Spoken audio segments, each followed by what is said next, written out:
1999년 11월 초 충북 청주시에 있는 단독주택에서 4명의 가족이 흔적도 없이 사라졌다.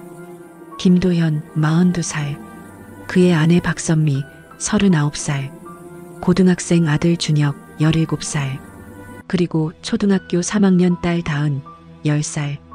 평범한 가정이었다. 이웃들은 그들을 조용하고 성실한 사람들로 기억했다. 신고는 우편 배달부가 했다.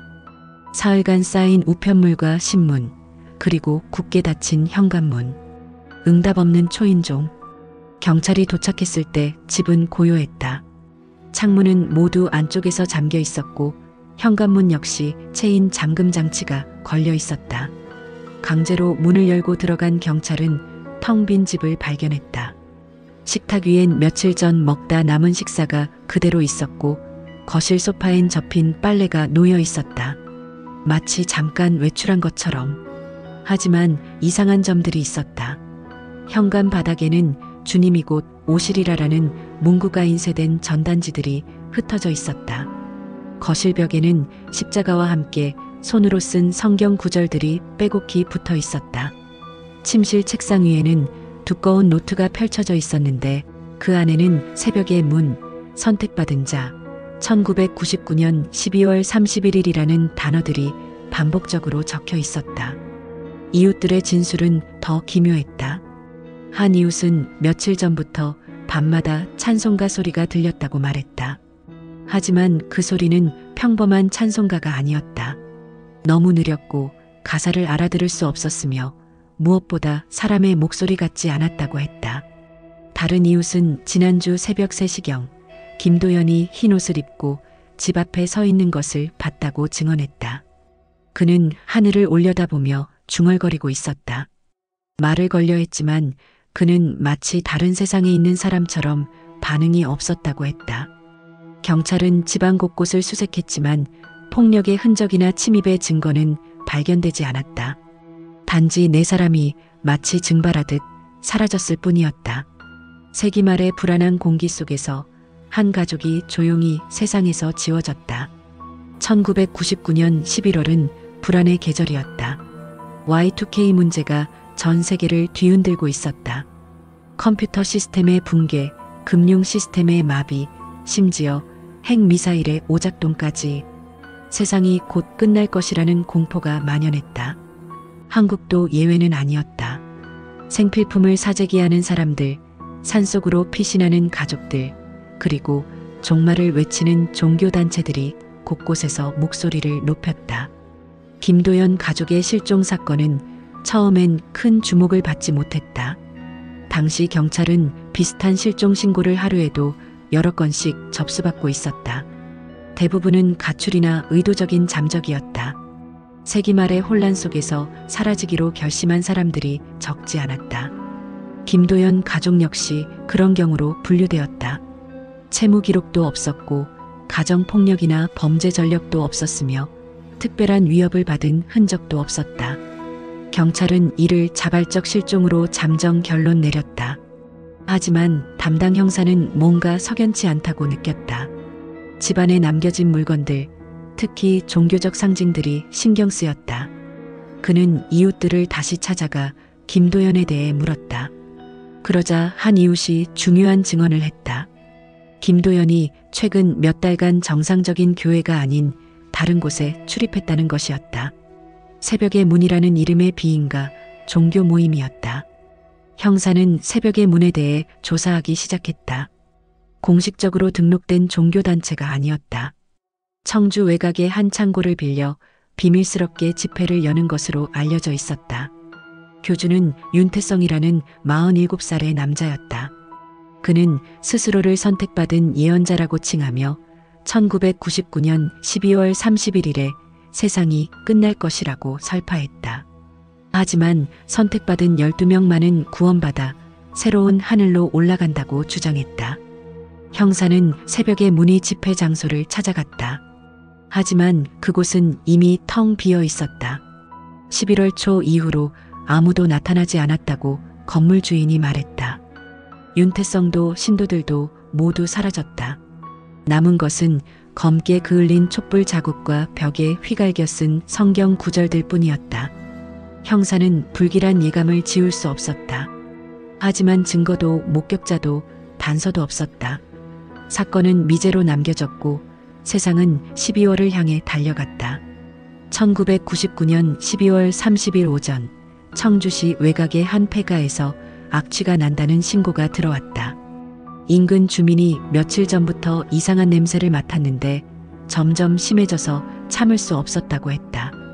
경찰이 출동했고 건물 입구는 자물쇠로 잠겨 있었다.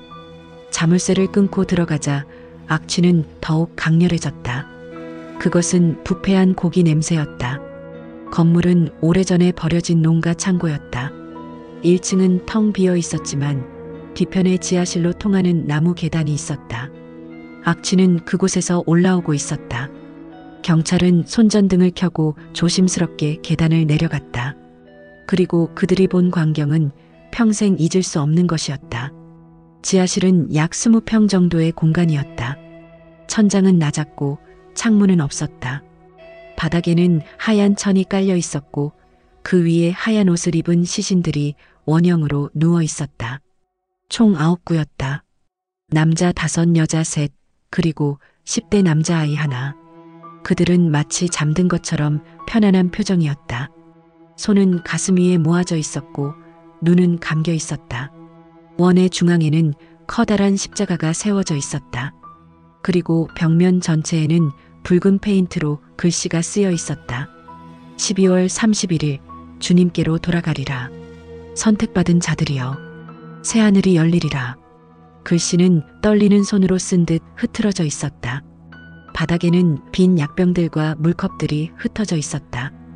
부검결과 사망 시점은 약 일주일에서 열흘 전으로 추정되었다.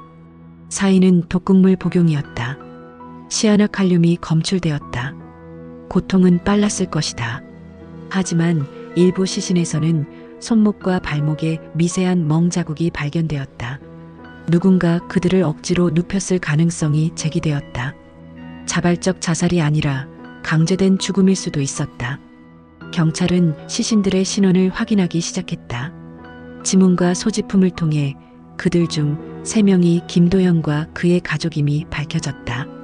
김도현, 박선미, 그리고 아들 김준혁. 11월 초에 사라진 그들이 한 달 만에 이런 모습으로 발견된 것이었다. 나머지 6구 역시 모두 새벽의 문의 신도들로 확인되었다. 하지만 한 가지 이상한 점이 있었다. 김도연의 딸 김다은의 시신은 없었다. 현장에 남겨진 명단에도 그녀의 이름은 없었다. 9구의 시신, 그리고 사라진 한 명의 아이. 다은은 어디로 간 것일까? 경찰은 새로운 수색에 착수했다. 그리고 시간은 흘러 세기말의 마지막 날이 다가오고 있었다. 지하실 벽면에 붙어있던 종이 한 장이 수사의 실마리가 되었다. 그것은 손으로 정성스럽게 작성된 명단이었다. 새하늘로 가는 자들이라는 제목 아래 9개의 이름이 적혀 있었다. 김도현, 박선미, 김준혁, 그리고 6명의 다른 신도들. 명단의 이름과 현장의 시신수는 정확히 일치했다. 하지만 김도현의 가족 중 한 명, 딸 김다은의 이름은 어디에도 없었다. 경찰은 지하실을 샅샅이 뒤졌다. 혹시 작은 공간이나 벽 뒤에 숨겨진 곳이 있을지 몰랐다. 하지만 아무것도 발견되지 않았다. 다은의 흔적은 완전히 사라진 것처럼 보였다. 그녀는 가족과 함께 이곳에 오지 않았던 것일까? 아니면 어떤 이유로 빠져나간 것일까? 시신들 사이에서 발견된 물건들 중에 낡은 공책 한 권이 있었다. 표지에는 아무 이름도 적혀 있지 않았지만 안쪽 페이지들을 넘기자 어린아이의 글씨가 나타났다. 철자가 틀린 곳도 있었고 글씨도 삐뚤삐뚤했다. 초등학생의 것이 분명했다. 경찰은 그것이 다은의 일기장일 것이라고 추정했다. 일기는 11월 초부터 시작되었다. 처음엔 평범한 내용이었다. 학교에서 있었던 일, 친구와 싸운 이야기, 좋아하는 만화에 대한 이야기. 하지만 며칠이 지나면서 내용이 달라졌다. 아빠가 밤마다 기도를 한다는 이야기, 엄마가 우는 소리를 들었다는 이야기, 오빠가 학교를 그만뒀다는 이야기. 그리고 마지막 페이지에는 이렇게 적혀 있었다. 아빠는 하늘의 문을 열 수 있다고 믿어요. 우리 가족은 선택받았대요. 12월 31일에 새로운 세상으로 간대요. 하지만 나는 무서워요. 가고 싶지 않아요. 그 문장 아래에는 지워진 글씨들이 있었다. 경찰은 특수 장비를 동원해 지워진 글씨를 복원했다. 거기엔 이렇게 쓰여 있었다. 고모가 오늘 찾아왔어요. 아빠랑 싸웠어요. 고모가 울면서 나를 데려가고 싶다고 했어요. 경찰은 김도연의 가족관계를 재조사하기 시작했다. 기록을 뒤지던 중 도연에게 고모가 한 명 있다는 사실을 확인했다. 박정숙, 54살. 주소는 부산이었다. 경찰은 즉시 부산 지역 경찰에 협조를 요청했다. 다은이 혹시 그곳에 있을지 모른다는 희망을 품었다. 한편 지하실에서는 또 다른 단서가 발견되었다. 김도연의 주머니에서 나온 낡은 수첩이었다. 수첩에는 여러 전화번호와 주소가 적혀 있었는데 그중 부산의 한 주소가 유독 눈에 띄었다. 경찰은 그 주소가 박정숙의 집 주소와 일치한다는 것을 확인했다. 김도연은 죽기 전 자신의 누나를 생각하고 있었던 것이다. 윤태성, 1952년생, 47살.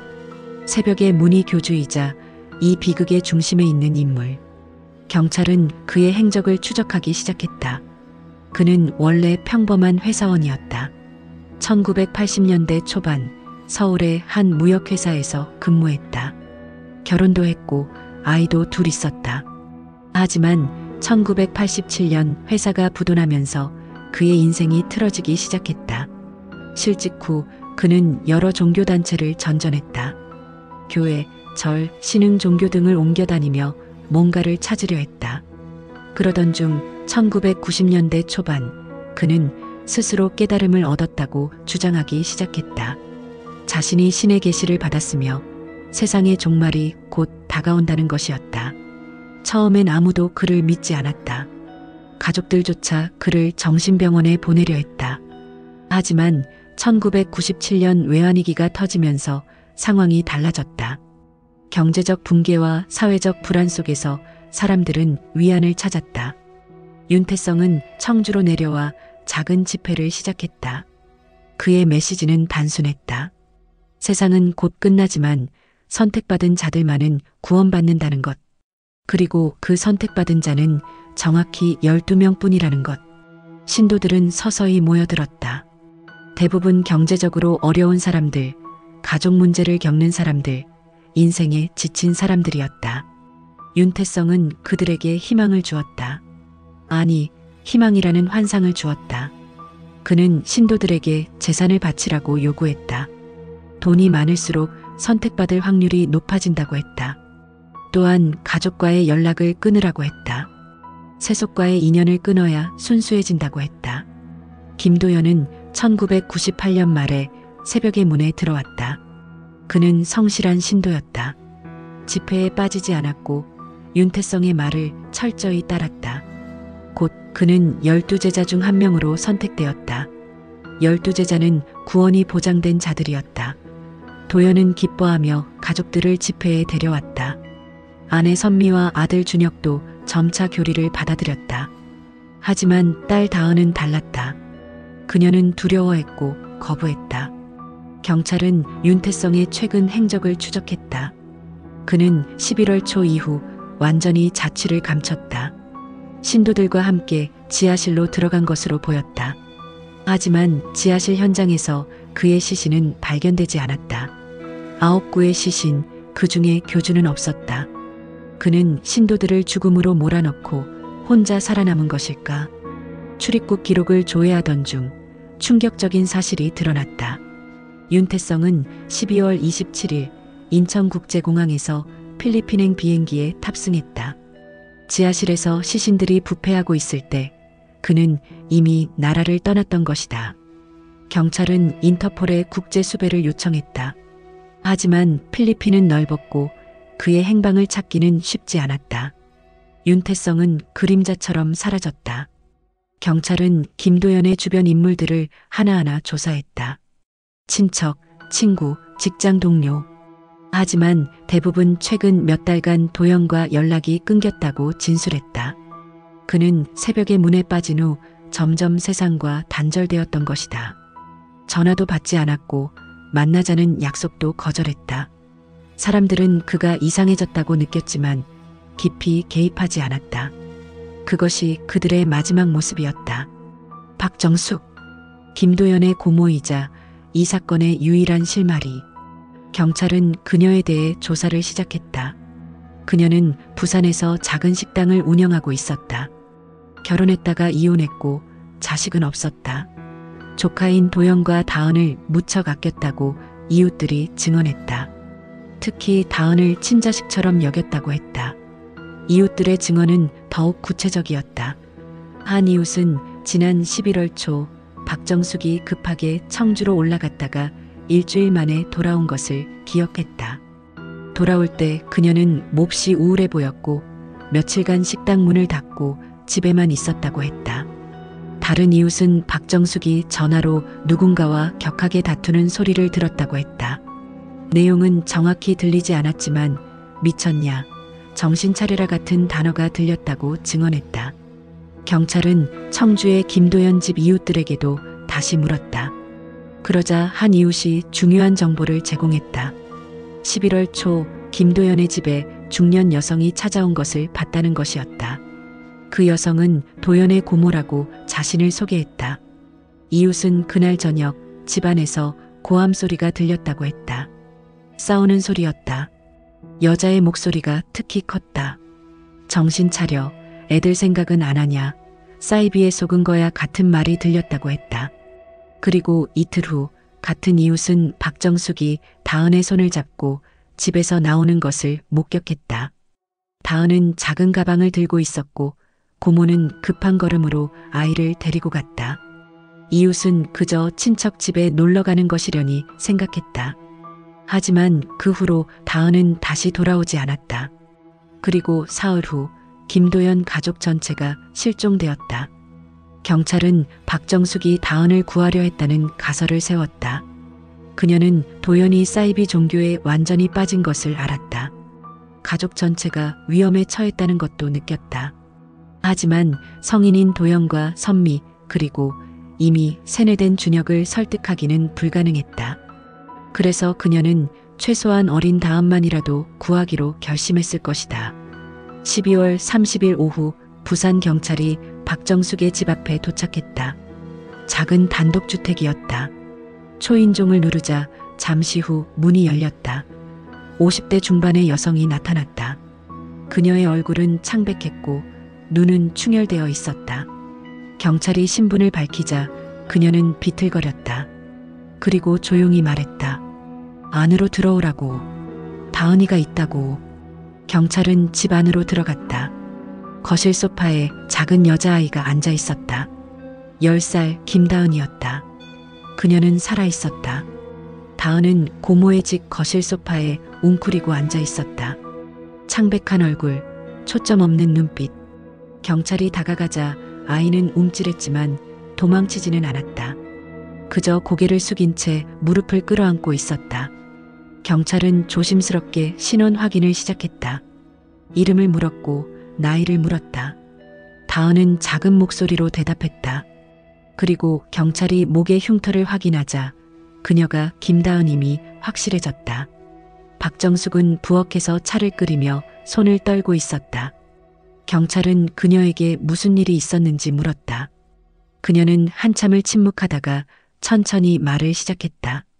11월 초 그녀는 오빠 도연에게서 이상한 전화를 받았다고 했다. 도연은 세상이 곧 끝나니 걱정하지 말라고 했다. 자신과 가족은 구원받을 것이라고 했다. 박정숙은 그 말에 소름이 돋았다. 오빠의 목소리는 평소와 달랐다. 흥분되어 있었고 동시에 공허했다. 그녀는 즉시 청주로 올라갔다. 오빠의 집에 도착했을 때 집안 분위기는 이상했다. 거실 벽은 온통 종교적 문구로 뒤덮여 있었고 아이들은 창백한 얼굴로 앉아 있었다. 도연과 선미는 그녀의 말을 듣지 않았다. 오히려 그녀를 설득하려 했다. 함께 구원받자고, 새로운 세상으로 가자고. 박정숙은 울면서 소리쳤다. 정신 차리라고, 사이비에 속은 거라고. 하지만 소용없었다. 그날 밤 박정숙은 조카 다은과 단둘이 이야기를 나눴다. 다은은 울면서 말했다. 무섭다고, 가고 싶지 않다고. 박정숙은 결심했다. 적어도 이 아이만은 구해야겠다고. 이틀 뒤 그녀는 다시 도연의 집을 찾았다. 그리고 다은을 데리고 나들이를 가겠다고 했다. 도연과 선미는 처음엔 망설였지만 결국 허락했다. 아마도 그들은 12월 31일 전까지는 괜찮다고 생각했을 것이다. 박정숙은 다은을 데리고 집을 나섰다. 그리고 그대로 부산행 기차에 올랐다. 다은은 불안해하며 언제 집에 가냐고 물었다. 박정숙은 잠깐만이라고 고모 집에서 며칠 있다가 가자고 달랬다. 부산에 도착한 후 그녀는 다은을 자신의 집에 숨겼다. 학교에도 보내지 않았고 밖에 나가지도 못하게 했다. 혹시 도연이 찾아올까봐 두려웠다. 며칠 후 박정숙은 도연에게 전화를 걸었다. 다은을 돌려보낼 수 없다고 말했다. 도연은 분노했다. 딸을 당장 돌려보내라고 소리쳤다. 하지만 박정숙은 거절했다. 그리고 전화를 끊었다. 그 후로 도연에게서 연락은 없었다. 박정숙은 불안했지만 적어도 다은은 안전하다고 생각했다. 그렇게 한 달이 지났다. 12월 30일 뉴스에서 청주 집단 사망 사건을 보도했다. 박정숙은 화면에 나온 폐가 사진을 보고 비명을 질렀다. 그리고 시신들의 신원이 공개되자 그녀는 주저앉았다. 오빠 도연, 올케 선미, 조카 준혁 모두 죽었다. 다은은 그 뉴스를 보지 못했다. 박정숙이 방에 들어가지 못하게 막았다. 하지만 아이는 뭔가 심상치 않다는 것을 느꼈다. 고모가 울고 있다는 것을 알았다. 경찰이 도착했을 때 박정숙은 오히려 안도했다. 이제 숨지 않아도 된다는 것에 그녀는 모든 것을 털어놓았다. 다은을 구한 과정, 도연과의 마지막 통화, 그리고 한 달간의 은신. 경찰은 그녀의 진술을 기록했다. 법적으로 문제가 될 수 있었지만 상황을 고려하면 그녀는 아이를 구한 것이었다. 다은은 유일한 생존자였고 박정숙은 그녀를 지킨 사람이었다. 12월 31일 오전 부산 경찰서의 작은 조사실. 다은은 고모와 함께 앉아 있었다. 여성 경찰은 최대한 부드럽게 질문했다. 아이의 기억이 중요한 증거가 될 수 있었다. 다은은 천천히, 때로는 멈추며 자신이 기억하는 것들을 이야기하기 시작했다. 11월 초 집 분위기가 이상해졌다고 했다. 아빠는 매일 밤 기도를 했고 엄마는 자주 울었다. 오빠 준혁은 학교를 그만두고 집에만 있었다. 가족은 자주 어떤 창고 같은 곳에 갔다. 그곳에는 하얀 옷을 입은 사람들이 모여 있었고 한 아저씨가 앞에서 이야기를 했다. 그 아저씨가 교주 윤태성이었다. 다은은 그 사람이 무서웠다고 했다. 눈빛이 이상했고 말투가 섬뜩했다. 윤태성은 신도들에게 말했다. 12월 31일이 되면 하늘이 열리고 선택받은 자들은 새로운 세상으로 간다고. 하지만 준비가 필요하다고 했다. 세속의 것들을 모두 버려야 한다고. 신도들은 집을 팔고 재산을 바쳤다. 친척들과 연락을 끊었다. 그리고 점점 더 교주에게 의존하게 되었다. 다은은 아빠가 변하는 것을 지켜봤다. 아빠는 더 이상 자신을 안아주지 않았다. 눈빛은 멀어져 갔고 말은 줄어들었다. 엄마도 마찬가지였다. 오직 교주의 말만을 믿었다. 다은은 무서웠지만 말할 수 없었다. 가족이 자신을 이상하게 바라볼까봐. 혼자만 다르다는 것이 두려웠다. 그러던 중 고모가 찾아왔다. 다은은 고모를 보고 울음을 터뜨렸다. 고모는 다은을 꼭 안아주었다. 그리고 며칠 후 고모가 다시 와서 자신을 데리고 나갔다. 다은은 언제 돌아오냐고 물었지만 고모는 대답하지 않았다. 기차를 타고 멀리 갔고 부산의 낯선 집에 도착했다.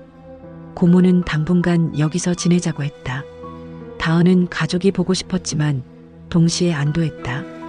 더 이상 무서운 창고에 가지 않아도 된다는 것에 경찰은 다은에게 11월 이후 가족에 대해 아는 것이 있는지 물었다. 다은은 고개를 저었다. 고모가 전화도 못하게 했고 밖에 나가지도 못하게 했다고 했다. 하지만 며칠 전부터 고모가 많이 울었다고 했다. 그리고 어제 고모가 TV를 보다가 비명을 질렀다고 했다. 다은은 무슨 일인지 물었지만 고모는 대답하지 않았다. 경찰은 신중하게 다은에게 사실을 알렸다. 가족이 모두 돌아가셨다고. 다은은 처음엔 이해하지 못했다. 그러다 천천히 그 의미를 깨달았다. 아빠, 엄마, 오빠 모두 없어졌다. 다은은 울지 않았다. 그저 멍하니 앉아 있었다. 박정숙이 조카를 끌어안았다. 그리고 함께 울었다. 오후가 되자 부산 경찰은 청주 경찰에게 보고서를 전송했다. 다은의 진술, 박정숙의 진술, 그리고 사건의 전말. 모든 퍼즐이 맞춰졌다. 윤태성은 신도들을 지하실로 데려갔다. 그곳에서 약물을 먹였다. 일부는 자발적으로 먹었을 것이다.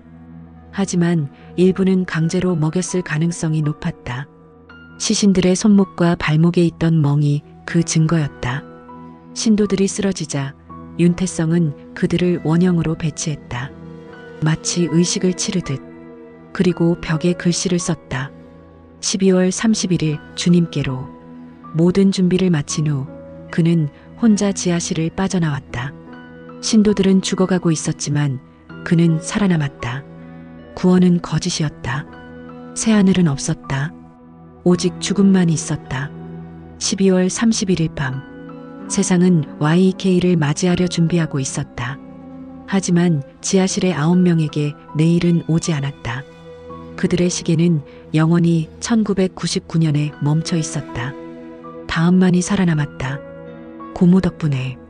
그리고 그녀는 이제 그 무게를 평생 짊어지고 살아가야 했다. 2000년 1월 1일 아침, 새천년의 첫날. 세상은 멸망하지 않았다. 컴퓨터는 정상적으로 작동했고 비행기는 추락하지 않았고 핵미사일은 발사되지 않았다. Y2K는 그렇게 잊혀져 갔다. 사람들은 안도의 한숨을 쉬며 새해를 축하했다. 거리는 축제 분위기였고 TV에서는 희망찬 메시지들이 흘러나왔다. 부산의 작은 단독주택. 박정숙의 집은 조용했다. 거실 커튼은 닫혀 있었고 불은 꺼져 있었다. 밖에서는 폭죽 소리가 들렸다. 사람들의 웃음소리, 축하하는 함성. 하지만 그녀에게 그 소리들은 멀게만 느껴졌다. 마치 다른 세상의 소리 같았다. 가족은 12월 31일이 세상의 마지막 날이라고 믿었다. 그들은 그 믿음 속에서 죽었다. 지하실 어딘가에서 하얀 옷을 입고 새하늘을 기다리며. 하지만 세상은 끝나지 않았다. 해는 떴고 시간은 흘렀고 사람들은 여전히 살아가고 있었다. 가족만 사라졌을 뿐이었다. 다은은 왜 자신만 살아남았는지 생각했다. 고모가 자신을 구해주지 않았다면 자신도 지하실에 있었을 것이다. 가족과 함께. 그렇다면 더 좋았을까?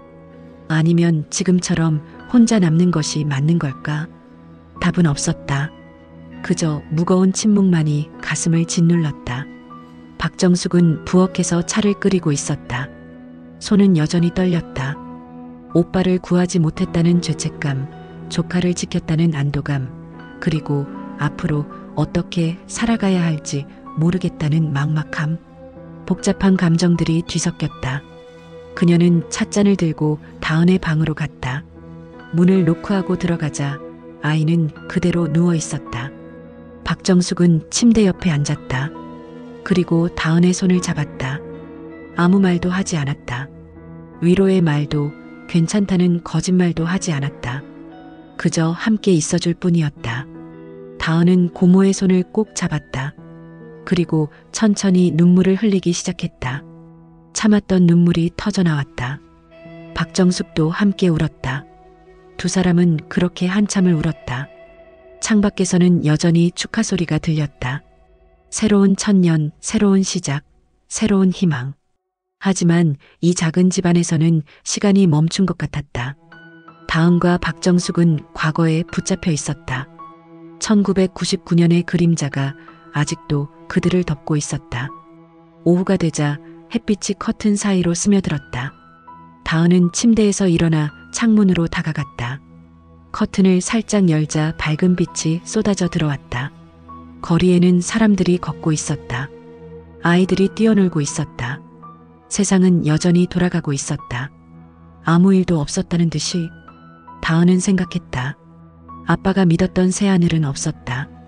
교주가 약속했던 구원도 없었다. 그저 거짓과 죽음만 있었다. 하지만 자신은 살아있었다.